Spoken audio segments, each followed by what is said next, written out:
राजस्थान के एक छोटे से गांव में एक परिवार रहता था जिसमें अशोक अपनी पत्नी और 3 बच्चों के साथ रहता था। अशोक की 2 लड़की और 1 लड़का था। एक दिन अचानक राजस्थान में भूकंप आ गया था जिसके कारण उनका घर टूट गया। अब वो बेघर हो गए। बच्चों तुम फिक्र मत करो, मैं हूं ना, रोने की कोई बात नहीं है। हम सब मिलकर कोई ना कोई रास्ता ढूंढ ही लेंगे। हमारा तो बस यही घर रहने का एक सहारा था। कैसे ये अपने हाथों से बनाया था। माँ, तुम रो क्यों रही हो? हमारे नसीब में ऐसा ही लिखा था तो बस हो गया, अब आगे की सोचो।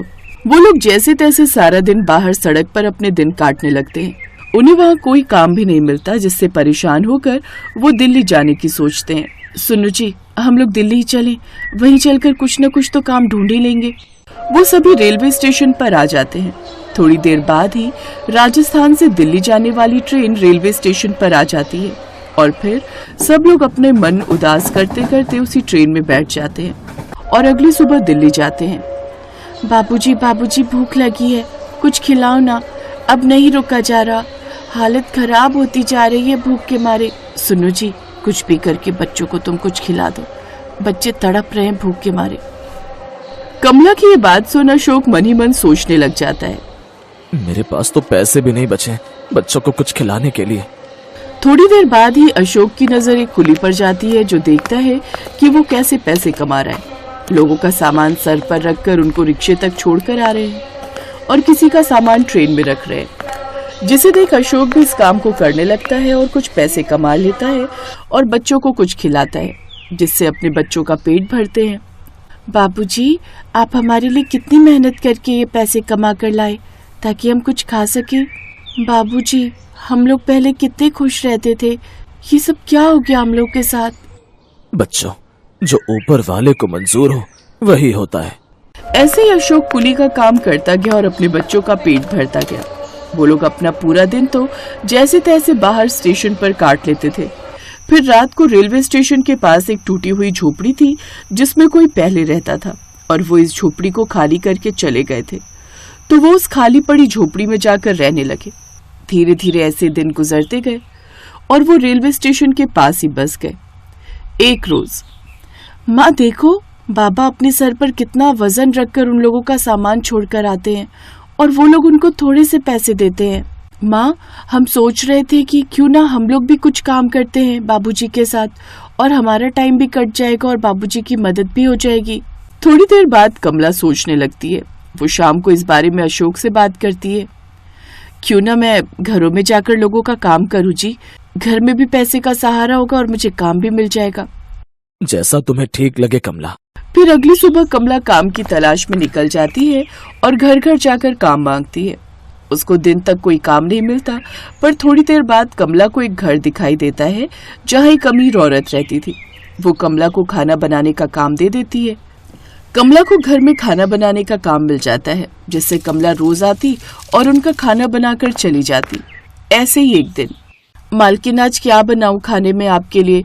रोज रोज दाल बनाकर मैं भी बोर हो गई और आप भी बोर हो गए दाल खा खा कर। कह तो तू ठीक ही रही है कमला, आज तू अपनी मर्जी से बना दे कुछ बढ़िया सा। कमला सोच में पड़ जाती है। फिर थोड़ी देर बाद कमला उसके लिए राजस्थानी पसंदीदा खाना दाल बाटी चूरमा बनाती है, जिसे खाते ही उसकी मालकिन खुश हो जाती है। अरे वाह कमला, तूने तो ये दाल बाटी चूरमा बहुत ही बढ़िया बनाया है, आज तक नहीं खाया मैंने ऐसा, तो सच में मजा ही आ गया। मालकिन, ये तो हमारी राजस्थान की मशहूर डिश है जिसे हम लोग बड़े मन से खाते हैं और जो भी लोग बाहर से आते हैं ना, वो भी उसे वहाँ जरूर खाते हैं। अरे कमला, ये तो तू सही कह रही है, जरूर खाते होंगे क्योंकि ये कहीं मिलेगा ही नहीं। मैंने खुद पहली बार खाया ये दिल्ली में। अब तो तू मेरे लिए रोज यही बनाया कर, दाल बाटी चूरमा। कमला मालकिन का काम करके रात को अपने घर आती है और साथ में दाल बाटी चूरमा भी लाती है। बच्चों देखो, आज मैं तुम लोगों के लिए क्या लेकर आई हूँ, दाल बाटी चूरमा, जल्दी खाओ। कमला अपने बच्चों को दाल बाटी चूरमा खाने के लिए देती है। बच्चे बड़े खुश होते हैं। सच में माँ, मजा आ गया। और तुम्हारे हाथों की दाल बाटी चूरमा की तो बात ही अलग है। माँ, मैं ये सोच रही थी क्यों ना हम लोग दाल बाटी चूरमा बनाकर बेचे, जैसे आपकी मालकिन को पसंद आया है, हो सकता है सबको आए। हम पूरे दिन रेलवे स्टेशन के पास रहते हैं और मैंने कहीं भी दाल बाटी चूरमा बिकता हुआ नहीं देखा। हर चीज बिकती है पर दाल बाटी चूरमा कहीं बिकता हुआ नहीं देखा। क्यों ना हम दाल बाटी चूरमा बेचे, क्या पता ये काम चल जाए। प्रीति कह तो ठीक रही है और मालकिन को भी बहुत पसंद आए थे। वो भी कह रही थी कि आज तक दिल्ली जैसे शहर में ये कहीं नहीं मिलता, क्यों ना मैं भी ये शुरू करूं। और फिर जब कमला अगले दिन काम पर जाती है तो सारी बात मालकिन को बताती है, को थोड़े पैसे देती है, जिससे कमला दाल बाटी चूरमा का सामान लाती है। और फिर घर आकर, आज मैं दाल बाटी चूरमे का कुछ सामान लेकर आई हूँ, कल से हम रेलवे स्टेशन पर बाटी चूरमा बेचेंगे। सच में माँ, आपने हमारी बात मान ली और अब तो हमको भी रोज दाल बाटी चूरमा खाने को मिला करेगा। अगली सुबह कमला अपनी छोटी सी झोपड़ी में दाल बाटी चूरमा बनाती है। फिर वो ट्रेन में दाल बाटी चूरमा बेचने लगते हैं और पहले ही दिन दाल बाटी चूरमा इतना बिका कि जब शाम को पैसे देखे तो उनकी अच्छी कमाई हुई थी। उस दिन के बाद उन्होंने पीछे मुड़कर नहीं देखा। कमला ने मालकिन का काम छोड़ दिया और वहाँ किसी और काम वाली को रखवा दिया। अगर दाल बाटी बनाती और अशोक और रोहन उसे स्टेशन पर ट्रेन में फेरी मारकर बेचते। और फिर धीरे धीरे कमला की दाल बाटी चूरमा बहुत बिकने लगी, जिससे उनका घर भी छोटा पड़ जाता था बनाने के लिए। कमला, अब तो घर भी छोटा पड़ जाता है, क्यों ना हम अब एक दुकान किराए पर ले लें। कुछ दिन बाद वो रेलवे स्टेशन पर ही एक किराए की दुकान ले लेते हैं, जिसका नाम वो गरीब की दाल बाटी चूरमा रखते हैं। अब सब लोग उस दुकान में आने लग जाते हैं और अशोक भी अपना कुली का काम छोड़ देता है और अपनी दुकान में लग जाता है। धीरे धीरे उनकी दुकान बहुत अच्छी चलने लगती है। उन्होंने अब दिल्ली जैसे शहर में एक घर बना लिया, जिसमें वो सब लोग अब खुशी खुशी रहने लगे।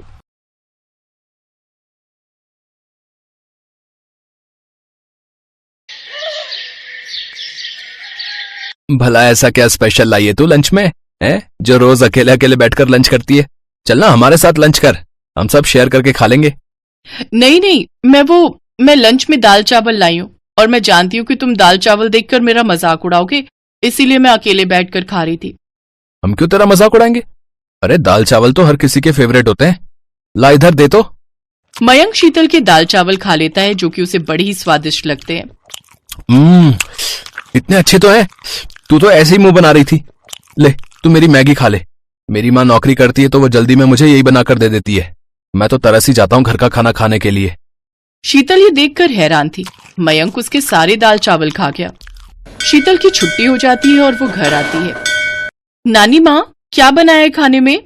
दाल चावल बनाए हैं, आज तड़का डालकर बनाए हैं। आ तू बैठ, मैं लगाती हूँ खाना। दाल चावल का नाम सुनकर शीतल का मुंह बन जाता है और वो झूठ मूठ कहती है, फिर से दाल चावल? बेटा, अब राशन में मुफ्त में तो दाल चावल ही मिलता है, तो वही बनाऊंगी ना। अच्छा नानी माँ, मेरा पेट भरा हुआ है। वो क्या है ना, एक दोस्त का जन्मदिन था तो उसने हमें पार्टी दे दी थी। शीतल अपनी नानी को चूल्हे पर वो दाल चावल बनाते हुए देखती है और मन ही मन सोचती है, रोज रोज दाल चावल खाकर मेरा मन उब गया है। हे भगवान, न जाने कब हमारे दिन बदलेंगे और हमें कुछ और खाने को मिलेगा। शीतल के माता पिता का देहांत हो चुका था। तब से शीतल को उसकी नानी ने ही पाला पोसा था। सरला एक गरीब बुढ़िया थी जो लोगों के घरों में काम करके अपना और अपनी पोती का पेट पाल रही थी। शीतल पास ही के एक स्कूल में पढ़ती थी। कुछ दिनों बाद उसके जन्मदिन पर उसके दोस्तों ने उसके घर आने की जिद की और शीतल उन्हें मना नहीं कर पाई। उनके आने पर सरला बोली, आओ बच्चों, तुम सब बैठो और आज तुम सब खाना यहीं खाकर जाना। मैं तुम सबके लिए बढ़िया से दाल चावल बना देती हूँ। ये सुनते ही शीतल अपना माथा पकड़कर बैठ जाती है। कुछ देर बाद वो सब शीतल के लिए लाया हुआ केक उससे कटवाते हैं, जिसे खाने के बाद सरला सब बच्चों को दाल चावल परोसती है। अरे वाह, ये तो कितने स्वादिष्ट दाल चावल हैं। इतने अच्छे तो मैंने आज तक नहीं खाए। सचमुच नानी माँ, मैं तो आपका फैन हो गया, मजा आ गया। वाह वाह, अगर आप स्टेशन पर दाल चावल बनाकर बेचोगे ना तो आप बहुत अच्छी कमाई कर सकती हो।